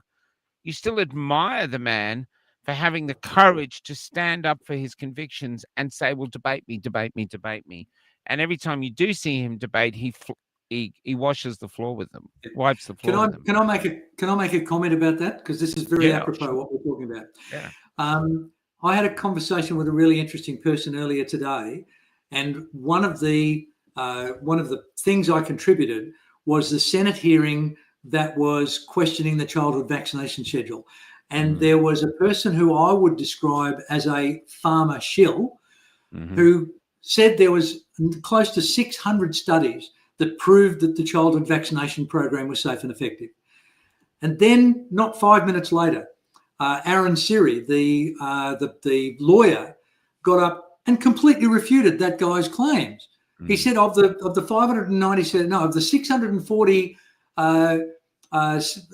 studies you've cited, 573 of them related to the HIV vaccinations, which are not part of the childhood vaccination schedule. So we have to discount those. They don't prove your point, because he said anyone looking at this evidence has to recognise that the childhood vaccination schedule is safe and effective, basically. And Aaron Siri came back and said, well, we've got to discount all but 67 of them. And the 67 that are left that actually relate to the childhood vaccination schedule, not a single one has been tested against a placebo. Now, this wonderful, intelligent person I was having this conversation with said, how do you know you're not just spouting the conservative side? How do you know that Aaron Siri wasn't lying? You've assumed that the other guy was lying. And it really gave me, and I was so grateful to have that question asked of me, because it made me question my own beliefs. And I said, well, okay, if you think of the two people, there's RFK Jr. and Aaron Siri. They're both lawyers. And I believe that if it looks like a duck and quacks like a duck, it's probably a duck. So RFK Jr. has written a book called The Real Anthony Fauci. Not a single lawsuit resulted from it. And yet he made the most outrageous claims about Anthony Fauci, but they were all based on provable evidence. That was Kennedy, wasn't it? That was Kennedy, RFK Jr., yeah. Yeah. He wrote The Real Anthony Fauci. Yeah. Oh, I thought you said the other guy did. Sorry, it's just a focus. No. Yep. Aaron Siri just attacks the pharmaceutical industry the way Kennedy used to. Yeah. But then Fauci took legal action against Kennedy, saying that Kennedy was lying about none of the childhood vaccines ever having been tested against an inert placebo. And Fauci pursued that legal avenue until he had to withdraw it because he could find no proof to support his argument. Yeah, I did hear that. So when you've got these people who are arguing rational things, now where is the book about the real RFK Jr.? Yeah. Where's the guy exposing RFK as being a charlatan and a liar? Yeah. They can't write that book because it would all be lies. They would be sued for writing lies. Like when Fauci tried to sue Kennedy for speaking a lie, all Kennedy had to fall back on was the truth, and Fauci had to withdraw his legal thing. So what we've got is a preponderance of evidence to indicate that the people who are currently supporting Big Pharma, and we have to remember that Big Pharma in itself is typified by multi-billion fines for breaking the law. So we've got an industry which is based in illegality and immorality, and we've got people promoting that industry who are willing to use lies and gaslighting and subterfuge. And on the other side, we've got people of integrity and who are interested in genuine science, who are coming up with things which cannot be disputed by evidence of the fact that in the most litigious country on earth, nobody's taking legal action to shut them up. Yeah, so perfect. When you were speaking then, I was actually wondering, because I had a woman here telling me how pointless everything I was doing was. This old lady outside of the bus just this afternoon. Yeah. And we were just having a discussion with her. I was trying to be Charlie Kirk. I wasn't trying to get upset. I was just listening and trying to come up with comments. But what I wondered from what you just said then is that side is under real attack now. You know what I mean? They've lost their jobs because they celebrated the death of Charlie. The evidence is coming out that basically they're built on nothing. Now is hate the last thing they have left to defend their tribe, hating the other side, because the hate doesn't seem to go two ways. And I agree. This thing of like was it the treasurer who was saying anyone who doesn't believe in net zero is a Nazi and a right winger. And to me, I thought that is someone who's going down swinging because he's got nothing else, nothing. Yeah. Once you get to that and you're in a position of power like he is, you've got nothing left, you know. Yeah. Brett Weinstein references these reactions to the ultimate failure of an argument that's based on sand. He says you either get the people like you're describing, who use hate and double down, and they're doing that in the hope that either the election cycle or the financial cycle will turn quickly enough for them to be able to gain the upper hand and continue their totalitarian control. That's the only rationale I can think of for them doubling down and manifesting hatred. But the ones that I find interesting are the ones who Brett Weinstein describes as scrambling for the middle ground. And I see them as the cockroaches when you turn the kitchen light on. They're desperately running for cover. And if they can't find cover, they have to say, "Oh well, I'm not really a cockroach. No, I actually believe in all the things that you people believe in. I wouldn't bring any germs into your kitchen. Oh no, I was never ever saying that germs were good." So I think your point's really well made, Michael. I think hatred is potentially the last bastion of an indefensible argument. And I wonder if that's why there's so much of it at the moment. Because let's hope that it's a final paroxysm. Yeah, let's hope that it's a sign of the inevitable collapse. Because totalitarianism, there's almost no signs of totalitarianism being a long-lived form of government. That there's been many examples of totalitarianism throughout the world. We're currently seeing places like North Korea and China seem to demonstrate some sort of longevity, but they've only been around for 60, 70 years. That's nothing in the... and you hear stories from China. One of the most... I've got to interview her again, actually. One of the most profound interviews I did was a woman in Daylesford who saw my bus. She didn't know who she was. She Googled it, and then she came up and said, "I want to tell my story." She was living in Hong Kong. And I said... and she was talking about how Hong Kong was before China took over and how Hong Kong was now. And I said to her, "You sure you want to do this interview? Because you're getting a lot of trouble, the Chinese." And she said, "I'm already dead." And what she meant was the only way she could survive in the new Hong Kong was to have this face that went out to the world. This is the communist face. Yeah, I'm fine. Yep, nothing bothers me. Impassive, apathetic. Very common for faces we see now. And she said, and as you do that to survive, inside you die. You just get further and further from yourself like this. And this is what I was saying early on. I was telling people, I remember I found this tiny little island on a farm. It had a big sort of dam, and there was an island with a little piece of wood going across like a bridge. And I came up and I stood right next to the camera on the line, and I said, "This is the future for your kids if we continue down this path." It goes, here, it'll be their public face. And then I ran onto the island and I said, "And this is where they'll live, inside themselves. Hardly anyone ever getting to know them because they'll be too scared of who they can trust." I'm not saying that will happen here, but I'm saying history told us that it was. You become Anne Frank, except the cellar or the attic is in your soul, and there's no one coming to save you. So this is one of the reasons of keeping going. This conversation here, I don't need to defeat you in beating you in anything. I'm just interested in learning. That's why I love having you on, and then challenging you to understand the lessons or to actually learn, Lindsay, I disagree with that. And this is why, to see if my belief system can stand up. You know what I mean? From lessons that I've learned along this road. And awesome. And that's what I want. I want us to have a world, or especially a country, where people are allowed to speak freely. With responsibility will curb them. You're not going to go up and just be outwardly rude. There's responsible, but you can still be free, because identifying problems, fixing problems, freedom of speech is the only thing that can start that. You have to talk to identify problems. And then it's the only weapon we have, the true weapon we have against those who would bring tyranny upon us, even if they thought they were protecting us. Oh, we've got to protect these Aussies. They're too stupid to look after themselves. So we've got to protect every aspect of their lives. If they ride a bike, need a helmet, we just have to protect them because they're so dumb. Actually, no, we're not. How about we have we've got a suggestion.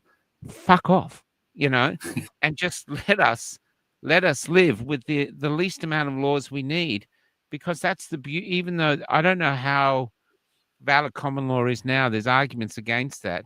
But one of the first things in common law is do no harm. And so if you're going through your life and you're not physically hurting someone or stealing and this, and you're just going through being you, what a beautiful community to live in. Yeah. Can I make a couple of points that I think are important? And we're going to have to wind up soon because it's getting a bit late for an old bloke. Yeah. Let's do 5 minutes, because then I can switch off, play a song, and then under 2 hours is great because I can get automatic shorts. Yeah. Okay. So point number one, I think the major problem with the Western world today is that we have at least two generations which are overly focused on their rights and overly ignorant of their responsibilities. So I think that's what Rennick says. I agree with him on that. And that segues into an observation that you just triggered when you talked about freedom of speech. I think along with freedom of speech comes the responsibility to listen. And one of my long-time favourite sayings apparently came from the Dalai Lama. And this just sent chills when about 8 or 9 years ago I heard this, and it's rung in my mind ever since. If you are speaking, you will only hear that which you already know. But if you are listening, you may hear something you could never have imagined. So I'm an advocate for freedom of speech, but I think it needs to be married to the responsibility to listen. Yeah, and I think that's a great deal. If you listen to a lunatic raving, you now know that you're listening to a lunatic raving. But if you listen to an intelligent person offering reasonable opinions and observations, that can change you. So you listen to them both, because sometimes they sound the same. Mm. Yeah, they do. They really do. Sometimes those crazy men at bus stops yelling at the world, if you actually listen to them, they're making a lot of sense. They're just, their marketing is crap, Exactly. Yeah, absolutely. So that's there you go. I'd probably end up my bus broken down and just going everything. I'm going to call that's a beautiful place to end it on. And and this is it. And I really love this. I hope people watch it. I really do. I know from for all these years of doing interviews, I'm not usually not. If I do one in person, I'm not in it. And I found the way to do the interviews best, especially in person, it's hard to do it here because you don't know where we're looking, is to look at them in the eyes. And I don't think if you have a 20-minute, 5, 10, 20, or even an hour-long conversation where someone's looking at you, and if you're looking at them, then you can really hear what they're saying. That's where you find the gems, because they say something, and it's like an iceberg comment, and you know that underneath that is the real gold, and you just have to listen to reach it. I love it. I love doing it. Yeah. There's that playwright coming out again. Well done. Well, look at us, Lindsay. We're all on this planet. We're all writing our own novels as we go. We have no script editor. We have no publisher. And yet here we go trying to make sense of it. And all of us knowing that in the end, suddenly 1 minute and we're gone. 1 second. And this world, the dawn will rise and we just won't be here. And yet often we act as though we're immortal, or we feel like we're immortal. It's extraordinary, this life we lead. Yeah. It's self-delusion. Yep. If we only lived recognizing that life is a terminal disease, if we all lived with that realization, then we would stop being so stupid and selfish and arrogant and wasteful. But we all live in denial of the ultimate end of our own lives. I don't know. Have a heart attack. You have a few heart attacks and this. Yeah. I'm telling you now. The change in me now. I've had a heart attack. And I've had a cancer diagnosis. Yeah. But so ever since then, every single day now, maybe this will wear off, but at the moment, I find every single day now is a gift, because I chose to keep going, and that's how I see it. Every day now is a gift within itself, and even the bad shit is still. This is a part of life. This is Yeah. life. Life is not just about being happy. It's about being alive, you know? Yeah. I agree. You're a great Well man, done, mate. Lindsay. Thank you for doing this. Mate, And loving talking to you, mate. yeah, great, man. And we're going to go out with so this is I'm going to because we talked about the trams when when they were doing the purge, getting rid of all the larrikins. There was one guy my age, and he had a Mustang, and he only ever talked about fixing this Mustang, and he would never talk about the men going. And yet you could see it was profoundly affecting him. And the society was basically, the company was saying, you want to survive, you shut up. And so this is called Silent Man. So it's written to them. I'd had this poem for ages, but AI is taking it to the next level. But so I'll go out with this for my tram mates, if there any of them still talking to me. Cheers, mate. Good night, everybody. Okay. Say hi to your partner too. Take care. Silent Man, guys. Bye. It's on the album. It's on the album. We'll put the link.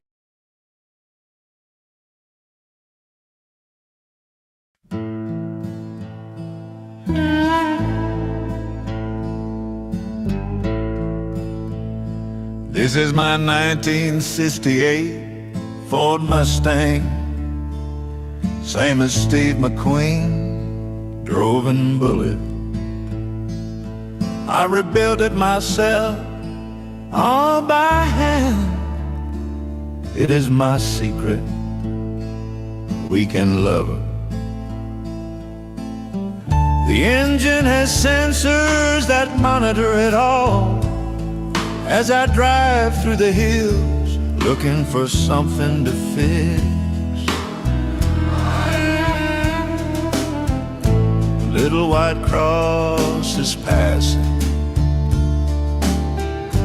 flowers wilting round their base. The last been reached, again I guess, by another silent man. The last been reached, again I guess, by another silent man. They sacked Brian today, 33 years on the job. One little mistake and now he's gone. A few months ago they sacked Matt the same way, marched him through the staff room like a criminal. I wanted to say something but you can't, or if you want to survive, then you've got to learn somehow to find the courage to be just another silent man. Just another silent man.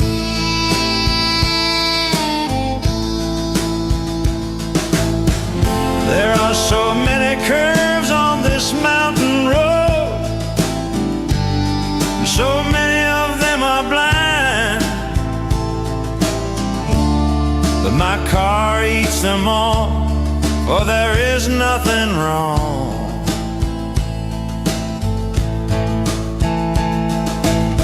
I guess today's the day she no longer needs me. I've been one to call Brian, look mate, it's not like I don't care, but what can I as one man do? Surely you understand, things are not like they were before. To try and keep your job now, somehow you have to learn to be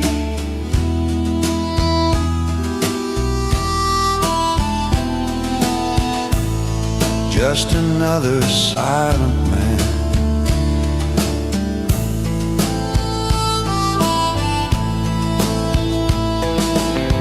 This land is changing, this is a fast changing land. Yeah, I get it, okay. I read the memo, I understand.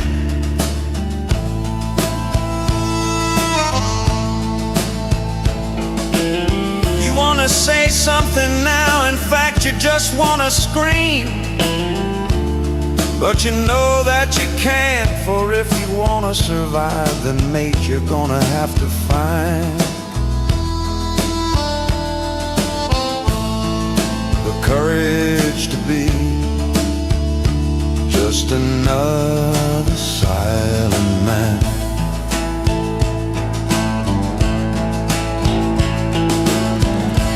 Little white crosses passing by, wilted flowers drying around their base. Last been reached again, I guess, by another